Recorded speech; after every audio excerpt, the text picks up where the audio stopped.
Hey guys, Aaron here. Today we're going to be replacing the oil pressure switch in the 3.5 liter EcoBoost engine in the Ford truck and SUV vehicles. And this particular vehicle is a 2015 F-150 with about 126,000 miles. And what we're experiencing is an intermittent low engine oil pressure warning that's illuminated on the dash at idle, and it is intermittent, so it doesn't happen all the time.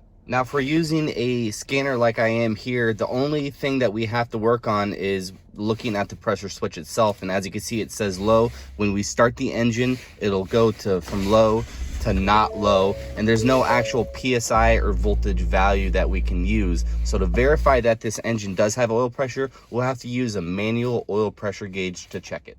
And this is what that manual tester kind of looks like. It comes with a couple different brass fittings and adapters to hook up to your engine block or cylinder head. And then of course the gauge and hose is required. I'll go ahead and throw a link in the description so you know where to purchase this if you want. And then also your oil pressure switch, you're gonna need a new one as well. I went ahead and went with a Motorcraft part just because it's a good quality and I pretty much haven't let me down yet.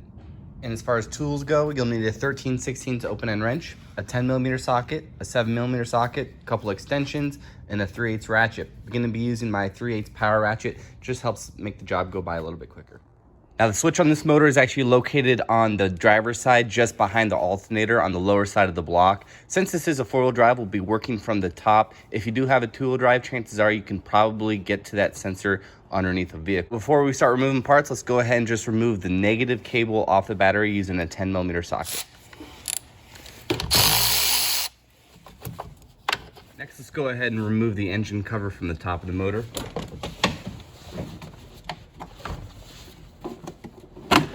Next, using the 7mm socket, let's go ahead and remove the top airbox assembly.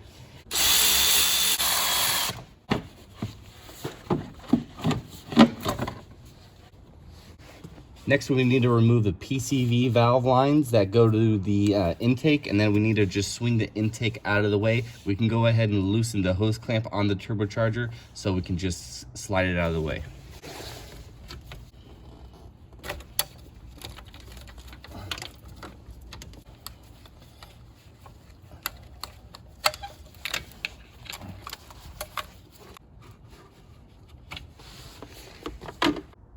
Next, going through the wheel well, since this vehicle does have a lift, I'm gonna go ahead and use my 7mm to loosen the hose clamp down at the turbocharger. If you don't have a lift in your vehicle, it's no problem. You could just reach around this pipe with just a short well socket and get that loosened up.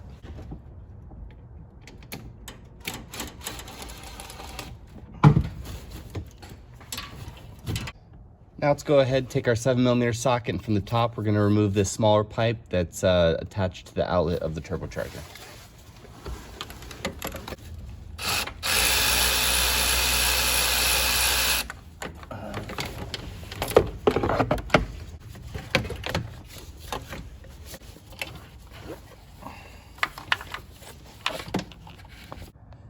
Now with our intake pipes moved out of the way, we can kind of get a better look behind the alternator, and we can see the oil pressure sensor. It's right down here directly below and behind the alternator itself. Now using our 13/16 open end, let's go ahead and remove the sensor out of the vehicle.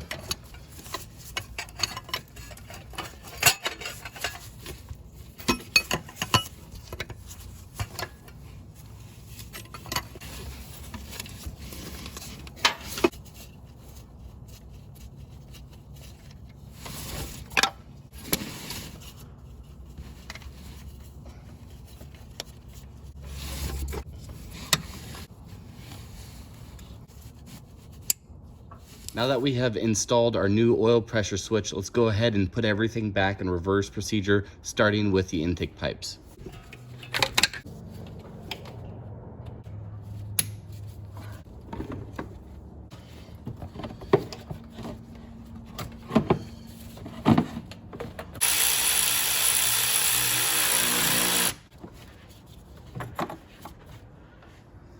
All right, now that I got everything put back correctly, I'm gonna go ahead and take this vehicle on a test drive just to confirm that we no longer have a low engine oil warning illuminated on the dash. All right, guys, just got done with my test drive and everything seems to be good. No more low engine oil pressure on the dash, and everything seems to be right. I hope you found this video helpful. Make sure to check out the links in the description for the parts and tools I used during this video. Thanks for watching as always, guys. See you next time.